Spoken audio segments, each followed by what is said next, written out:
Periodic table and its properties, इसके अंदर इसके खूब सारे क्वेश्चन आपको मिल जाएंगे प्रीवियस ईयर क्वेश्चन बैंक में। बहुत ही इंपॉर्टेंट पॉइंट है ये, इसको ध्यान से देखते हैं हम लोग और कुछ क्वेश्चंस भी करेंगे। ऑलराइट, तो सबसे पहले देख लेते हैं what is ionization energy. Ionization energy is minimum energy required to, minimum energy needed to remove an electron, remove an electron, one electron को रिमूव करना है at a point of time. Alright, from outermost shell of an isolated gaseous atom in its ground state. Alright, इस definition को मैंने 5 important point में divide कर दिया है और एक बहुत ही इंपॉर्टेंट पॉइंट है जिसको अंडरलाइन कर दिया है। आप भी इसी तरीके से लिख सकते हो डेफिनेशन को और इस पार्ट को जरूर से ध्यान रखना। ऑलराइट, एक स्टेप में हम लोग एक ही इलेक्ट्रॉन को रिमूव करेंगे। आइसोलेटेड गैसियस एटम का मतलब क्या होता है, जो जिस भी एटम से आप आयन बनाना चाह रहे हो एंड उसमें क्या एनर्जी रिक्वायर हो रहा है, इस बात को समझना। यहां एटम जो होता है ना, कोई सा भी न्यूट्रल एटम, उसमें जितने नंबर ऑफ प्रोटॉन होते हैं उतने ही नंबर ऑफ इलेक्ट्रॉन भी होते हैं और सारे के सारे प्रोटॉन हेल्ड होते हैं इन द न्यूक्लियस, जहां पर सारा पॉजिटिव चार्ज कंसंट्रेटेड वे में प्रेजेंट होता है। ऑलराइट, और electron they revolve outside the nucleus. Alright, और इलेक्ट्रॉन जो होता है वो न्यूक्लियर पुल से बंधा होता है, जिसकी वजह से वो घूमता रहता है उसी न्यूक्लियस के आसपास। ऑलराइट, ओके, तो आइसोलेटेड का मतलब अभी ये जो एटम है इसके साथ कोई और दूसरा मॉलिक्यूल या कोई दूसरी किसी भी सब्सटेंस के साथ उसका इंटरैक्शन नहीं है। For this reason gaseous atom को लिया जाता है ताकि वहां पर स्पेसेस काफी ज्यादा हो। ऑलराइट, और ग्राउंड स्टेट में हो, एक्स्ट्रा एनर्जी कहीं से नहीं आ रहा हो। ठीक है, इस केस में इस कंडीशन को अगर आप मेंटेन करते हो और अब आप कुछ एनर्जी देते हो जो कि आपको पता है आप कितना एनर्जी प्रोवाइड कर रहे हो, तो मिनिमम एनर्जी जिससे कि क्या हो जाए, इलेक्ट्रॉन रिलीज हो जाए और आपका एटम आयनाइज हो जाए, आयन में बदल जाए, उस एनर्जी को कहेंगे हम आयनाइजेशन एनर्जी। ऑलराइट, ओके, इतनी सी ही बात है लेकिन बहुत सारे इंपॉर्टेंट पॉइंट्स है यहाँ पर। ऑलराइट, कई बार नाम से काम तो याद रह जाता है क्योंकि एनर्जी और क्या करने में भाई, आयन को बनाने में जो एनर्जी रिक्वायर्ड है, लेकिन किसी भी स्टेट से अगर आप आयन बना रहे हो तो उसे हम आयनाइजेशन एनर्जी नहीं डिफाइन कर सकते। इसके लिए ये सारी चीजें होनी जरूरी है। I hope each and every point is clear to you. Okay, इसी चीज को हम लोग एग्जाम्पल के थ्रू समझते हैं। ऑलराइट, सबसे पहला एग्जाम्पल है सोडियम। तो सोडियम को अगर आप देखोगे तो देखो, सोडियम मैंने गैस के फॉर्म में लिया है। सोडियम का atomic number is 11। Alright, okay, अब 11 को अगर आप देखोगे कि भाई इलेक्ट्रॉनिक कॉन्फ़िगरेशन इसका किस तरह से है, तो principal quantum number 1 n equals to 1 में 2 इलेक्ट्रॉन आएंगे, n इक्वल्स टू 2 में प्रिंसिपल क्वांटम नंबर 2 उसमें टोटल 8 इलेक्ट्रॉन आएंगे, principal quantum number 3 small n equals to 3 में 1 इलेक्ट्रॉन आएगा। तो आउटर मोस्ट शेल में जो इलेक्ट्रॉन है, देखो यहाँ पर एक ही इलेक्ट्रॉन है जो कि आउटर मोस्ट शेल में है। ठीक है, इसी इलेक्ट्रॉन को हमें रिमूव करना है according to definition. Alright, already ये गैसियस स्टेट में है, आइसोलेटेड ही ले रखा है। ठीक है, अब क्या करना है, हमें एनर्जी देना है। क्यों? क्योंकि इलेक्ट्रॉन जो होता है, आउटर मोस्ट शेल का जो इलेक्ट्रॉन है, ये जो लास्ट इलेक्ट्रॉन है सोडियम का, ये प्रोटॉन के पुल, न्यूक्लियर पुल से बंधा हुआ है। ठीक है, तो वो अट्रैक्शन फील कर रहा है ना न्यूक्लियस का। अब उस इलेक्ट्रॉन को अगर आपको रिमूव करना है तो वो खुद से तो नहीं जाने वाला, क्योंकि वो तो अट्रैक्शन फील कर रहा है कंटिन्यूअस। ठीक है, तो आपको एक्स्ट्रा एनर्जी प्रोवाइड करना होता है ताकि ये जो अट्रैक्शन है या न्यूक्लियर पुल जो है, जो फील कर रहा है ये लास्ट इलेक्ट्रॉन, इसको आप तोड़ पाओ। ठीक है, तभी वो इलेक्ट्रॉन बाहर जाएगा। Alright, that is why energy is required. Endothermic process होगा ये, एक्सोथर्मिक नहीं, एनर्जी रिलीज नहीं होगी। दैट इज व्हाई स्टार्टिंग में देखो यहाँ टर्म क्या लिखा है, फर्स्ट ही लाइन में टर्म लिखा है energy required to, energy needed to, इस तरीके का टर्म हो सकता है। ठीक है, एंडोथर्मिक होता है ये। ऑलराइट, ओके, तो अब देखो यहाँ पर ये जो ई हमने प्रोवाइड किया है, what will be this E? This E will be defined as ionization energy for this particular species. तो ये सोडियम एटम का आयनाइजेशन एनर्जी इतना आ जाएगा। ऑलराइट, अब इसी तरह से देखो, अब एक और इंपॉर्टेंट पॉइंट था कि हर एक स्टेप में एक ही इलेक्ट्रॉन निकालना है। अब मेटल्स क्या करते हैं, generally metals tend to lose electron. Alright, non metals क्या करते हैं, non metals tend to gain electron. Okay, तो दूसरा कोई मेटल का एग्जांपल ले लेते हैं। फॉर एग्जांपल कैल्शियम का एग्जांपल यहां लिया है। तो कैल्शियम, हमें पता है कैल्शियम का एटॉमिक नंबर होता है 20। तो 20 को अगर आप देखोगे कि भाई इसका इलेक्ट्रॉनिक कॉन्फ़िगरेशन क्या होता है, तो प्रिंसिपल क्वांटम नंबर 1 2 इलेक्ट्रॉन आ जाएगा इसमें। प्रिंसिपल क्वांटम नंबर 2 8 इलेक्ट्रॉन आ जाएंगे ना, 2s2 2p6। Principal quantum number 3 again 8 electron आएगा। And principal quantum number 4 n equals to 4 में आपको 2 इलेक्ट्रॉन्स दिखेंगे। ऑलराइट, ओके, तो देखो यहाँ पर 2 इलेक्ट्रॉन है, ठीक है। अच्छा, एक और बात यहाँ पर पता कैसे चले कि भाई ये दोनों ही निकल जाए, ठीक है। तो सिंपल आंसर, मुझे लगता है आपका आंसर आ भी रहा होगा कि भाई इसका एक ही इलेक्ट्रॉन क्यों जाता है, इसका 2 ही इलेक्ट्रॉन क्यों जाता है, Ca2+ ही क्यों फॉर्म करना चाहता है ये, Ca3+ या Ca+ क्यों नहीं फॉर्म करके वो स्टेबल हो जाता है, क्यों? क्योंकि ये नियरेस्ट नोबल गैस का जो कॉन्फ़िगरेशन है, इलेक्ट्रॉनिक कॉन्फ़िगरेशन, वो अटेन करना चाहता है। नोबल गैस का नाम ही नोबल है, वो बहुत ही कम रिएक्ट करता है। अब कुछ रिएक्शंस आने लगे हैं। स्टार्टिंग में तो ये पता था कि भाई नोबल गैस वो बिल्कुल रिएक्ट ही नहीं करेंगे। ऑलराइट, ओके, स्टार्टिंग वाले अगर आप देख लो तो उनके अभी भी रिएक्शंस बहुत ही कम, ज्यादा नहीं दिखते हैं। ऑलराइट, ओके, तो एक ही बार में हम दोनों इलेक्ट्रॉन रिमूव नहीं कर पाएंगे, क्योंकि वैसे ionization energy can not be defined, ठीक है। तो एक एक करके इलेक्ट्रॉन हमें रिमूव करना है। तो सबसे पहले एटम ले लिया, उसका गैसियस स्टेट ले लिया, ठीक है। तो 2882 this was the electronic configuration. अब हमें क्या करना है, energy required, minimum energy required to remove electron an electron from outer most shell. इसका मतलब आउटर मोस्ट शेल देखो यही तो होगा, यही दोनों इलेक्ट्रॉन होंगे जो आउटर मोस्ट शेल में प्रेजेंट होंगे, ठीक है। तो इसी दोनों में से किसी एक इलेक्ट्रॉन को अभी हमें निकालना है, ठीक है। तो एनर्जी हमने देना शुरू किया, ठीक। और ऑलरेडी ये आइसोलेटेड गैसियस एटम है ग्राउंड स्टेट में, एक्स्ट्रा एनर्जी कहीं से इसको नहीं दिया जा रहा है, ठीक है। इस केस में अब एनर्जी प्रोवाइड करना शुरू किया, ठीक है। तो आफ्टर सम टाइम क्या होगा, इलेक्ट्रॉन रिलीज हो जाएगा, Ca+ आयन बन जाएगा, ठीक है। लेकिन एक ही इलेक्ट्रॉन रिलीज होगा, यहां पर इसका कॉन्फ़िगरेशन क्या होगा, 288,1। अभी भी ये नियरेस्ट नोबल गैस का कॉन्फ़िगरेशन अटेन नहीं किया हुआ है, ठीक है। ये एक जो इलेक्ट्रॉन बचा है ये भी अभी रिलीज जब हो जाएगा तब जाके 2,8,8 आर्गन के जैसा इसका हो जाना है इलेक्ट्रॉनिक कॉन्फ़िगरेशन, और वो स्टेबल भी पाया गया है। इस तरह से काफी सारे कंपाउंड में ये पाया जाता है। ऑलराइट, ओके, तो अब देखो नेक्स्ट स्टेप में क्या करेंगे, ये जो Ca+ है अभी ये फिर से एक और इलेक्ट्रॉन को लूज करेगा। बात समझ आई, ठीक है। क्यों लूज करेगा, हमें अंडरस्टैंडिंग है इस बात की। स्टेबल इलेक्ट्रॉनिक कॉन्फ़िगरेशन गेन करने के लिए ये लूज करेगा। इसी जगह अगर आप एग्जांपल एल्यूमिनियम मेटल का अगर आप देख लेते हो ना, तो एक और इलेक्ट्रॉन उसको लूज करना होगा। बात समझ आई, ठीक है।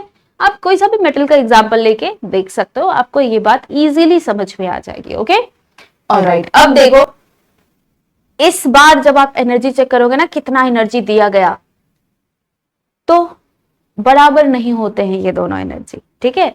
कुछ एनर्जी E2 दे दिया गया, ठीक है। इसे क्या कहते हैं, E1 को फर्स्ट आयनाइजेशन एनर्जी, 2 स्टेप है ना, तो first ionization energy, second ionization energy. अगर आप एल्यूमिनियम की बात कर लेते तो वहां थर्ड आयनाइजेशन एनर्जी भी आ जाता। बात समझे, ऑलराइट। और इस पूरे रिएक्शन को जब आप ऐड करोगे ना, तो आपको ओवरऑल यही दिखेगा, Ca gas plus E1 plus E2, इतना एनर्जी टोटल दिया। Ca2 प्लस गैस, Ca+ तो कैंसिल हो जाना है, प्लस 2 इलेक्ट्रॉन। ऑलराइट, तो वो ओवरऑल रिएक्शन होता है जो कि कई बार लिखा रहता है। हमारे मन में अब क्वेश्चन आ जाता है ना कि कई बार तो सीधे लिखा रहता है Ca से 2 इलेक्ट्रॉन रिलीज हो रहा है, Ca2+ बन रहा है। Yes, that can be written, लेकिन उसका ये प्रोसेस होगा, ठीक है। एक एक इलेक्ट्रॉन को रिलीज करने में जो भी एनर्जी रिलीज होगी वही उसका आयनाइजेशन एनर्जी कहलाएगा। कुछ मेटल एक ही स्टेप में स्टेबल इलेक्ट्रॉनिक कॉन्फ़िगरेशन तक पहुंच जाते हैं। नियॉन का स्टेबल इलेक्ट्रॉनिक कॉन्फ़िगरेशन आ गया है, तो यही इसका आयनाइजेशन एनर्जी होगा। इसके बाद सेकेंड इलेक्ट्रॉन अगर आप निकालोगे सोडियम का ना, very high energy will be required, ठीक है। बात समझ में आई? तो वो जो एनर्जी का गैप हो रहा है उसी से समझ में आ जाता है कि भाई यहाँ से एक ही इलेक्ट्रॉन निकलना पॉसिबल है, उससे ज्यादा में काफी ज्यादा एनर्जी देनी पड़ रही है। बात समझ आई? ओके। अब देखो इस पॉइंट में, इस जगह पर एक और पॉइंट है। एक और पॉइंट क्या है कि हमने ये तो डिसाइड कर लिया कि E1 और E2 अलग अलग एनर्जी, अलग अलग स्टेप का एनर्जी होगा, ठीक है, इक्वल नहीं होगा। E1 एंड E2 हमने दिया है। अब ये कैसे डिसाइड करेंगे ये इक्वल होगा या नहीं होगा? अगर इक्वल नहीं होगा जैसा कि हमने कहा है, तो कौन सा इंक्रीज होगा, कौन सा ज्यादा होगा? क्या इसका कुछ हम रिलेट कर सकते हैं? तो सोचो जरा कि भाई E1 एंड E2 में अगर हम कंपेयर करें तो कौन सा एनर्जी ज्यादा होगा? ऑलराइट, तो देखो अगर आप कंपेयर करोगे E1 एंड E2 को, E1 में क्या हो रहा है, ध्यान से देखना इसी स्टेप को। E1 में क्या हो रहा है, कैल्शियम गैसियस स्टेट से 2882 इलेक्ट्रॉनिक कॉन्फ़िगरेशन है। इस स्टेट से कुछ एनर्जी इसको आपने दिया, जो कि यहाँ पे हमने E1 लिया हुआ है, और ये बदल गया किसमें, Ca प्लस में, प्लस इलेक्ट्रॉन। ऑलराइट, ओके, ठीक है। यहां पर एनर्जी E1 दिया हमने। सेकेंड देखो E2 हम किस केस में दे रहे हैं। अब ये Ca प्लस है। Ca प्लस का क्या मतलब, इसके पास इलेक्ट्रॉनिक कॉन्फ़िगरेशन तो ये रहा 2881, ठीक है, प्लस E2, ठीक है। इसी स्टेप में ये स्टेबल इलेक्ट्रॉनिक कॉन्फ़िगरेशन 288 तक पहुंच जाता है। Alright, okay. अब लेकिन इस पॉइंट को अगर आप थोड़ा ध्यान से देखोगे तो Ca प्लस में क्या हो रहा है ना, इसमें टोटल नंबर ऑफ प्रोटॉन कितने हैं, 20 प्रोटॉन्स। इलेक्ट्रॉन कितने रह गए हैं अब इसमें, यहां क्या था, Z20 था, 20 प्रोटॉन 20 इलेक्ट्रॉन, न्यूट्रल एटम है। बात समझे? अब क्या हुआ है, एक इलेक्ट्रॉन इसका रिलीज हो चुका है। दैट मींस प्रोटॉन तो अभी भी इसमें 20 होंगे, न्यूक्लियस के अंदर होता है तो वो तो रिलीज नहीं होगा, लेकिन इलेक्ट्रॉन क्या होगा, इलेक्ट्रॉन चेंज हो चुका है, क्योंकि एक इलेक्ट्रॉन तो रिलीज हो गया, वो तो निकल गया है। बात समझ आई? तो अभी देखो ये 20 positive charge, 19 negative charge, 19 electron को क्या कर रहा है, होल्ड कर रहा है। तो पहले जहां 20 इलेक्ट्रॉन को वो होल्ड कर लेता था, तो 19 इलेक्ट्रॉन को तो और अच्छे से वो होल्ड कर लेगा ना। इसका मतलब ये जो लास्ट इलेक्ट्रॉन अभी ये जो हमें 1 दिख रहा है, ये तो समझ में आ रहा है कि भाई ये अगर चला जाए तो स्टेबल कॉन्फ़िगरेशन आ जाएगा, लेकिन ये जो इलेक्ट्रॉन अभी लास्ट इलेक्ट्रॉन बचा हुआ है आउटर मोस्ट शेल का, वो अभी ज्यादा अट्रैक्शन फील कर रहा होगा, ज्यादा न्यूक्लियर पुल फील कर रहा होगा। किसका, किसकी वजह से, 20 प्रोटॉन की वजह से। बात समझ आई? ठीक है। तो इस केस में एनर्जी हमें थोड़ी ज्यादा देनी पड़ेगी, तब जाके वो रिलीज होगा। क्यों? क्योंकि अभी last electron more attraction feel कर रहा होता है न्यूक्लियस का। ऑलराइट, इसको Z इफेक्टिव से भी रिलेट कर सकते हो। अगर आपको Z इफेक्टिव पार्ट क्लियर है, वहां से भी आप रिलेट कर सकते हो, कोई दिक्कत नहीं है। बात समझे? लेकिन नहीं भी पता है तो ऐसे भी समझ सकते हो, यहां से भी आपको क्लैरिटी मिलेगी। Alright, okay. तो E2 क्या होना है, ग्रेटर देन E1। बिल्कुल इसी तरह अगर कहीं पर जैसे एल्यूमिनियम का केस ले लो, थर्ड आयनाइजेशन एनर्जी वो और भी ज्यादा हो जाएगा with respect to E2 and E1। बात समझ में आई? ठीक है। तो ये होता है आयनाइजेशन एनर्जी के अंदर के सारे कंसेप्ट्स। ठीक है। अब इन्हीं कंसेप्ट पर बेस्ड कुछ क्वेश्चन देख लेते हैं। ठीक है। अच्छा, क्वेश्चन में जाने से पहले जनरल ट्रेंड हम लोग पीरियोडिक टेबल में देख लेते हैं आयनाइजेशन एनर्जी का। तो आयनाइजेशन एनर्जी देखो क्या होता है ना, मेटल टेंड करता है लूज इलेक्ट्रॉन करने का ना, मेटल की टेंडेंसी होती है इलेक्ट्रॉन लूज करने की। ऑल राइट, तो जो जितना अच्छा मेटल होगा वो उतना कम एनर्जी में क्या कर देना है, इलेक्ट्रॉन लूज कर देना है। बात समझ आई? तो जैसे जैसे पीरियोडिक टेबल में आप टॉप टू बॉटम आते हो इन अ पर्टिकुलर ग्रुप, तो क्या होता है, मेटेलिक कैरेक्टर इंक्रीज करता है। मेटेलिक कैरेक्टर इंक्रीज करता है, दैट मींस उसकी टेंडेंसी टू लूज इलेक्ट्रॉन क्या होगी, ज्यादा होगी। तो उतनी आसानी से वो इलेक्ट्रॉन लूज कर सकता है, आप ये कह सकते हो। तो आपको कम एनर्जी देना पड़ेगा ना, क्योंकि उसकी खुद की टेंडेंसी है इलेक्ट्रॉन लूज करने की। बात समझे? तो top to bottom metallic character increases, ionization energy decreases. ठीक है, मेटेलिक कैरेक्टर इंक्रीज होता है, आयनाइजेशन एनर्जी डिक्रीज होता है। बिल्कुल इसी तरीके से जनरल ट्रेंड है ये। इधर से इधर अगर आप जाओगे लेफ्ट टू राइट, अगर आप पीरियोडिक टेबल में जाओगे तो इधर क्या होता है, नॉन मेटल्स इधर होते हैं, है ना, ग्रुप 1 ग्रुप 2 नॉन मेटल्स इधर होते हैं, राइट। ग्रुप 13 14 15 16 13 में कुछ मेटल भी होते हैं, ऑलराइट, ठीक है। तो जैसे जैसे आप लेफ्ट टू राइट आते हो नॉन मेटेलिक कैरेक्टर इंक्रीज होता है। तो नॉन मेटेलिक कैरेक्टर अगर आप इंक्रीज होता है तो इसका उल्टा हो जाना है ना, मेटेलिक कैरेक्टर बढ़ेगा तो आयनाइजेशन एनर्जी घटेगा। नॉन मेटेलिक कैरेक्टर इंक्रीज हो रहा है, दैट मींस आयनाइजेशन एनर्जी भी बढ़ेगा। अब वो एलिमेंट इलेक्ट्रॉन देना नहीं चाहेगा, वो तो इम्पैक्ट लेना चाहेगा। तो अगर आपको इलेक्ट्रॉन रिमूव करना है तो काफी ज्यादा अमाउंट में एनर्जी देनी होती है, ऑलराइट, ओके। डायगोनली अगर आप टॉप टू बॉटम आ रहे हो, डायगोनली एक इधर वाले राइट कॉर्नर से लेफ्ट कॉर्नर की तरफ आप डाउन में आ रहे हो, बॉटम में डायगोनल, तो इधर क्या होता है, मेटेलिक कैरेक्टर इंक्रीज होता है, ठीक है। इधर नॉन मेटल्स होते हैं, इधर सबसे अच्छे मेटल्स होते हैं, इधर सबसे अच्छे नॉन मेटल्स होते हैं, आप ऐसा कह सकते हो। अच्छा, यहाँ पर ये लास्ट वाले ग्रुप को हमने इंक्लूड नहीं किया हुआ है, ठीक है। Group 18 is not included, alright, ठीक है। तो मेटेलिक कैरेक्टर यहाँ इंक्रीज होता है, दैट मीन्स आयनाइजेशन एनर्जी इधर क्या होनी है, डिक्रीज होनी है, ठीक। इसका उल्टा एरो ले लो तो आयनाइजेशन एनर्जी, जैसे नीचे से ऊपर जाओगे आयनाइजेशन एनर्जी बढ़ेगा, इधर से इधर जाओगे आयनाइजेशन एनर्जी घटेगा, इधर से ऊपर जाओगे आयनाइजेशन एनर्जी इंक्रीज होगी। बात समझे? तो this is all about trend, ठीक। अब एक क्वेश्चन देख लेते हैं हम लोग। क्वेश्चन देखो, 2020 एडवांस का क्वेश्चन है ये, IIT JEE का क्वेश्चन है। क्वेश्चन है the first, second and third ionization enthalpies. Okay, thermodynamics अगर आपको पता है तो you will know about the term enthalpy. अगर अभी आपने नहीं पढ़ा है तो इसको आप ऐसे मानना, आयनाइजेशन एनर्जी से रिलेटेड ही होता है ये टर्म एंथैल्पी, आयनाइजेशन एनर्जी की ही बात यहाँ हो रही है, alright.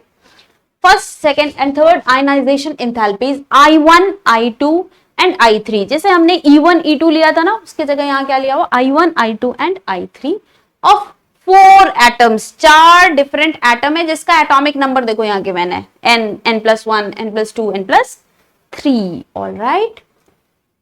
Number, atomic number given है where n is less than 10। ये ध्यान रखना, n क्या है, less than 10, alright. Are tabulated below, नीचे गिवन है what is the value of n। n की वैल्यू क्या है ये बतानी है, alright. What is the value of n। अब थोड़ा डेटा को देख लेते हैं, ठीक है। ये जो एटॉमिक नंबर n वाला एलिमेंट होगा, इसके लिए देखो आयनाइजेशन एंथैल्पी किलोजूल पर मोल में गिवन है, किलोजूल पर मोल में ये एनर्जी का अमाउंट गिवन है 168133746050। हाई एनर्जी ही है सबकी। n+1 के लिए 20813952, ये तो देखो स्टार्टिंग वाला पहले से भी ज्यादा है, हाई है, राइट। ये भी हाई है, ये भी हाई है, ठीक है। n+2 के लिए देखो 496, काफी कम है इसके रेस्पेक्ट में, 496। फर्स्ट आयनाइजेशन एनर्जी बहुत कम है, 500 किलोजूल के आसपास, ऑलराइट।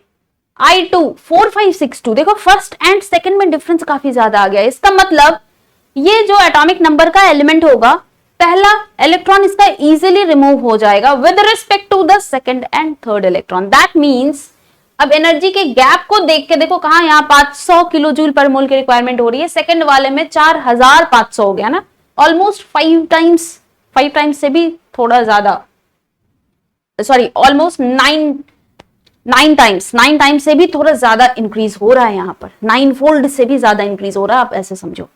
बात समझ आ रही है? तो काफी ज्यादा डिफरेंस है यहाँ पर। दैट मीन्स ये तो सोडियम टाइप का केस हो गया ना, पहला इलेक्ट्रॉन तो रिलीज हो जाएगा, अब दूसरा वाला इलेक्ट्रॉन अगर आपको निकालना है फर्स्ट शेल से, सॉरी सेकंड शेल से 2,8 वाला इलेक्ट्रॉन अगर आपको रिमूव करना है, देखो ये इलेक्ट्रॉन 2,8, इस 8 इलेक्ट्रॉन में से अगर आपको कोई एक इलेक्ट्रॉन अब रिमूव करना है ना, तो क्या होना है, बहुत ज्यादा अमाउंट में एनर्जी आपको देनी पड़ेगी। क्यों? क्योंकि ये तो अब स्टेबल स्टेट है। बात समझे? तो निकाल तो लोगे लेकिन एनर्जी बहुत ज्यादा देना पड़ेगा, ऑलराइट। तो इसी टाइप का केस दिख रहा है हमें। कैसे पता चला? क्योंकि यहाँ एनर्जी गैप इस दोनों में, first and second ionization energy में काफी ज्यादा गैप है। सेकेंड एंड थर्ड में देखो, ये जहां 4500 था, ये 7000, ठीक है। तो ऐसा नहीं है कि ये 9 फोल्ड है, 9 टाइम्स इंक्रीज हो रहा है। बात समझ में आई? ज्यादा तो होगा ही होगा, ठीक है। ये तो हमने ऑलरेडी देख लिया है कि E3 ग्रेटर हुआ E2 से, वो ग्रेटर होगा E1 से। बात समझ आई? ठीक है, ये तो हर जगह ही देखो आपको दिख भी रहा होगा डेटा में। लास्ट देखते हैं, n+3 एटॉमिक नंबर के लिए 738। Okay, first ionization energy n+2 के रेस्पेक्ट में थोड़ा ज्यादा है लेकिन कंपेरेबल है, ठीक है, थोड़ा ज्यादा है बट कंपेरेबल। सेकेंड वाला 1451, ऑल राइट, इतना जितना यहाँ I1 में जितना था उससे ज्यादा है, ऑल राइट। थर्ड वाला 7733, ये देखो ये ऑलमोस्ट डबल हो रहा है, लेकिन ये तो काफी ज्यादा हो रहा है, अगेन 5 टाइम्स से भी ज्यादा हो रहा है, ये बात समझ में आई। तो I2 एंड I3 में डिफरेंस यहाँ काफी ज्यादा है, दैट मीन्स ये जो हमारा एलिमेंट आने जा रहा है इसमें 2 इलेक्ट्रॉन तो हमारे रिलीज हो जा रहे हैं इजीली।